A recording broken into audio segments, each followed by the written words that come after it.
Seigneur soit avec vous. Évangile de Jésus-Christ selon saint Luc. En ce temps-là, après son baptême, Jésus, rempli de l'Esprit Saint, quitta les bords du Jourdain. Dans l'Esprit, il fut conduit à travers le désert, où, pendant 40 jours, il fut tenté par le diable. Il ne mangeait rien durant ce jour-là. Et quand ce temps fut écoulé, il eut faim. Le diable lui dit alors: « Si tu es le Fils de Dieu, ordonne à cette pierre de devenir du pain. » Jésus répondit: « Il est écrit, l'homme ne vit pas seulement du pain, mais de toute parole qui sort de la bouche de Dieu. » Alors le diable l'amena plus haut et lui montra en un instant tout le royaume de la terre. Et lui dit: « Je te donnerai tout ce pouvoir et la gloire de ce royaume, car cela m'a été remis et je le donne à qui je veux. Toi donc, si tu prosternes devant moi, tu auras tout ça. » Jésus lui répondit: « Il est écrit, c'est devant le Seigneur ton Dieu que tu te prosterneras. À lui seul, tu rendras un culte. » Puis le diable le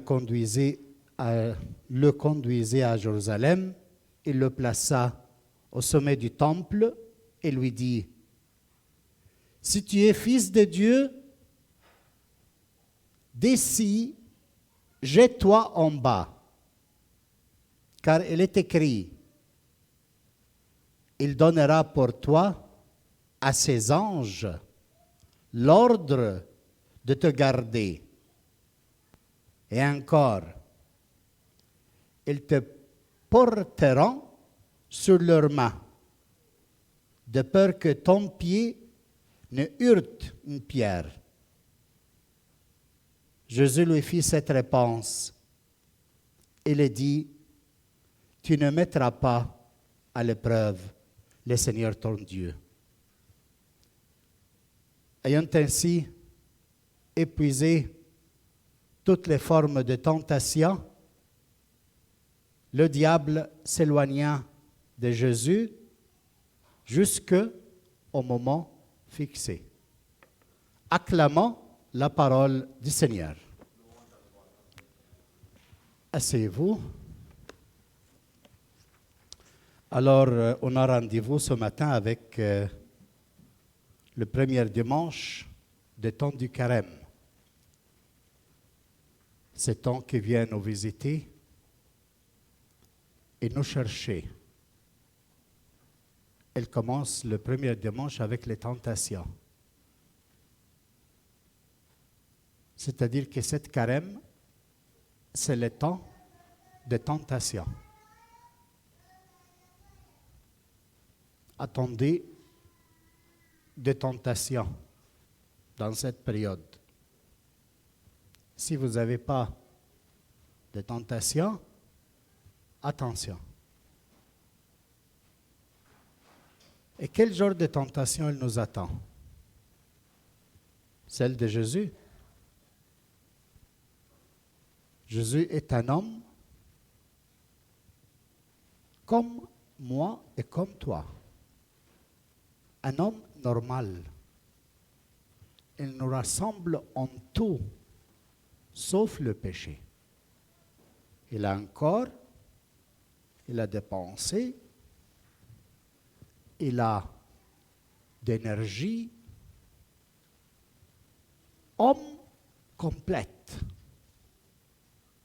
Cette dimension de Jésus est très importante à l'avoir dans notre esprit.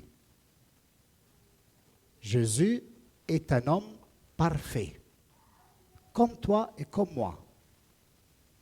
Mais il est semblable à nous en tout, sauf le péché. Alors, est-ce que Jésus, il a eu des tentations comme nous? Oui. Dis-moi quel genre de tentation tu as. Et Jésus, homme complet, il ne l'a pas eu. Il est homme comme moi et comme toi. L'unique différence, c'est qu'il n'a pas tombé dans le péché. Mais il est complètement comme moi et comme toi. Attention à ça. Et Jésus, aujourd'hui, il est tenté. En quoi? Avec le pain. C'est la sécurité. Qu'est-ce que c'est avoir le pain? Avoir ce que tu as besoin quand tu as besoin. Tu as faim, tu as de nourriture à la maison. Alors ça, c'est une sécurité. Tu as besoin d'argent, tu trouves dans le compte de banque. Tu as besoin de quelque chose de travail et des choses comme ça, tu le trouves. Sécurité. C'est la tendance de chacun de nous à assurer de quoi il vit. Et alors, la tentation d'assurer tout pour moi. Et refuser la précarité. Tout est précaire. Tu as aujourd'hui, demain tu peux ne pas avoir. Tu as la santé aujourd'hui, demain tu peux ne pas l'avoir. Mais ça dépend de la santé, ton bonheur. Tentation. Tu as l'argent aujourd'hui, demain tu ne l'as pas. Tu as de la nourriture aujourd'hui, demain elle est très chère. Tu vas aller à Adonis, tu trouves que tout est cher. Et tu n'as pas la possibilité d'acheter comme tu as acheté dans le passé. Est-ce que d'ici il vient ton bonheur? Et alors, ça c'est la question. Tes sécurités sont posées où? Tu acceptes la précarité ou tu dois garantir pour toi-même les biens pour que tu ne veux pas expérimenter qu'il te manque. Tu ne veux pas qu'il te manque les choses. C'est-à-dire que ton cœur est assuré dans les biens matériels. Notre Seigneur Jésus-Christ, qu'est-ce qu'il fait dans la première tentation? Il refuse de changer les pierres en pain. Il dépend Dieu que fait avec moi quand il veut. Il n'a pas changé les pierres en pain. Juste que Dieu intervienne dans sa vie.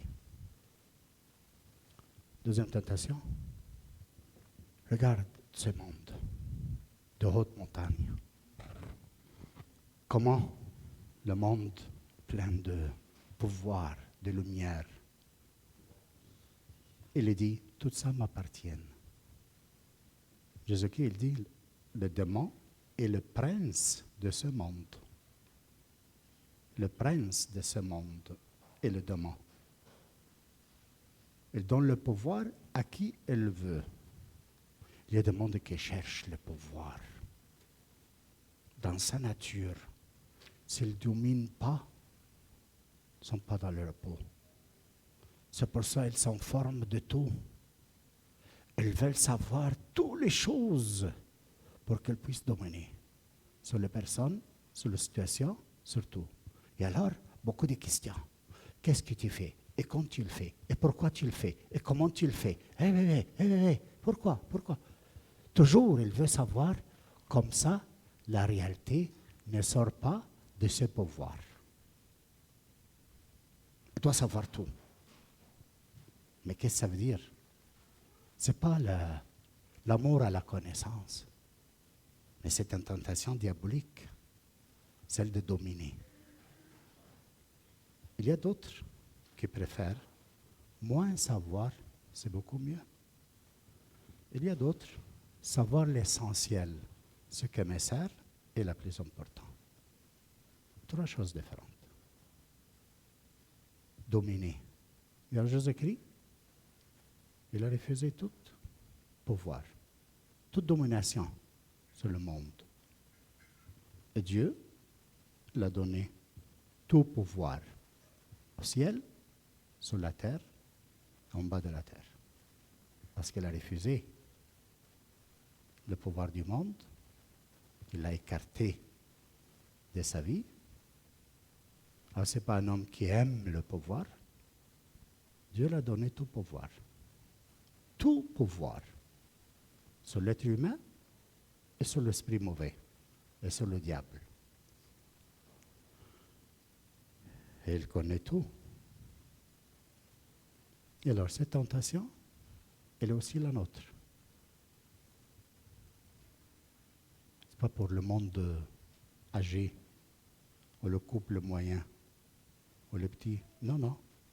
C'est à tous les âges, même les enfants. Ils ont le désir de savoir tout de quelqu'un à l'école. Pourquoi? Parce qu'ils veulent savoir qu'est-ce qu'il fait, et pourquoi il le fait, et comment il le fait. Comme ça, ils savent tout, ils dominent. Et quand quelque chose se passe, ils ne le savent pas. Ce sont des genres de monde qui n'acceptent pas la surprise. La surprise, elle les détruit.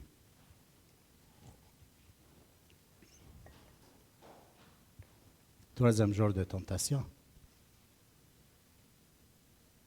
Si tu te prosternes devant moi, ça c'est la deuxième. La troisième, c'est sur le pinacle du temple, et jette-toi d'en haut. Comme ça, tout le monde le voit que tu es le Messie. Fais quelque chose d'extraordinaire. Comme ça, le monde, ils peuvent dire, et voilà, le Messie est arrivé. Sors de la normalité de ta vie. Fais quelque chose d'éclatant. Fais quelque chose d'extraordinaire. Tu vas voir que tout le monde va te regarder avec les yeux de celui qui a réalisé quelque chose d'extraordinaire. C'est notre tentation de s'aliéner, de sortir de notre réalité. Notre réalité, c'est quoi? Manger, aller à l'école, étudier, obéir à tes parents. Et tout ça, c'est ta réalité. Alors, qu'est-ce que c'est cette tentation? De t'aliéner. Et qu'est-ce que c'est t'aliéner? Rester avec le Nintendo toute la journée. Rester avec le computer et voir des photos stupides toute la journée. Faire du sport et aller faire du sport pour des heures et sortir de ta réalité, ta maison, ta femme, tes enfants et tes devoirs sont dans la maison. Et les devoirs que tu dois faire dans le travail. Tous sont des choses, la réalité. Alors, sors de la réalité et fais autrement. Donne-toi un bonheur, comme ça, tu es plus heureux. Et tu exagères, tu te laisses aller derrière le sport. Il y a la réunion qui t'attend, mais toi, tu es dans le sport. Il y a tes parents qui ont besoin de toi à la maison, mais toi, tu es dans le sport. Il y a ta femme qui t'attend pour donner un main à la maison parce qu'elle est épuisée et tu es dans le sport. Pourquoi? Tu refuses ta réalité telle qui est. Et qu'est-ce que c'est cette réalité? Ta femme telle qui est, ta maison, tes enfants, ta réalité telle qui est. Et dans l'aliénation, tu ne rencontres pas le Seigneur. Parce que tu n'as pas là, dans la réalité. Où se trouve le Seigneur? Dans la réalité. Dans les points de faiblesse et de mort que tu fuis. Parce que de ta mort sort la résurrection. De ta mort sort la vie. Quand tu restes là et tu rencontres le Seigneur dans ta faiblesse, dans ta réalité. Hors de ça, il n'y a pas le Seigneur. Il y a l'aliénation. Il y a faire les choses que tu veux.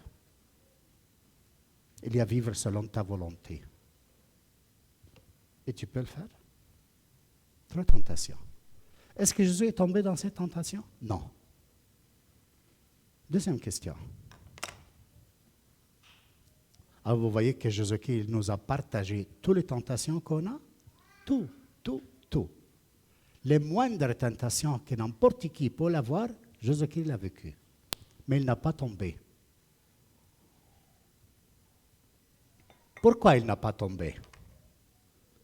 Si je fais une interrogation maintenant et je vous pose des questions. Pourquoi Jésus-Christ n'a pas tombé dans la tentation? Ah, parce qu'il est Dieu. C'est une réponse assez abstracte. Il est Dieu. OK, il est Dieu. Mais en pleine humanité, il a vécu la tentation. Et qu'est-ce qu'il y avait dans sa humanité qu'elle ne l'a pas permis à tomber dans le péché? Parce que tout ce qu'il s'est empêché à faire, changer la pierre en vin, en pain, et attirer l'attention, avoir tout pouvoir, tout le trois, il l'a eu. Les anges, après, l'ont servi. Et le mot service, c'est-à-dire l'ont préparé tout en table. Et après, le Seigneur, Dieu le Père, l'a donné tout pouvoir. En ciel, sur la terre, en bas de la terre. Et après, dans sa réalité, dans sa mort, dans ses quotidiens, le Seigneur lui a donné la résurrection. Donc, en pleine humanité, il a vécu les tentations et il a vécu aussi la gloire, la victoire. Comment? Est-ce qu'il y avait des lois qui obéissaient pour fuir les tentations? Vous allez me dire, le texte, elle dit, il a répondu avec la parole de Dieu. Oui, c'est facile à le dire. Quand Jésus, il a eu les tentations, il a dit, pas seulement du pain qui vit l'homme de Dieu, l'homme, mais de chaque parole qui sort de la bouche de Dieu. Comme ça, le démon, il a fui. Non, mais ce n'est pas comme ça.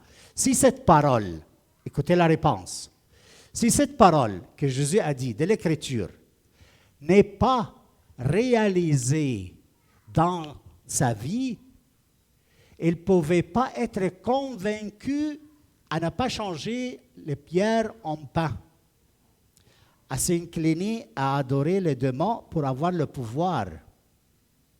C'est très facile dans le travail qu'elle te propose quelque chose de très grand au compte que tu fais quelque chose de OK, dans le cachet.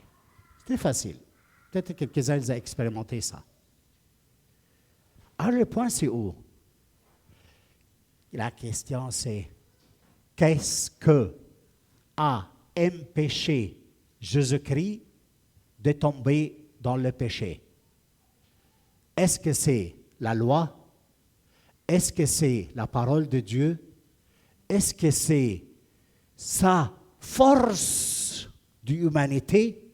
Qu'est-ce qu'il a empêché? Ça peut être toutes ces choses-là t'empêchent à pécher.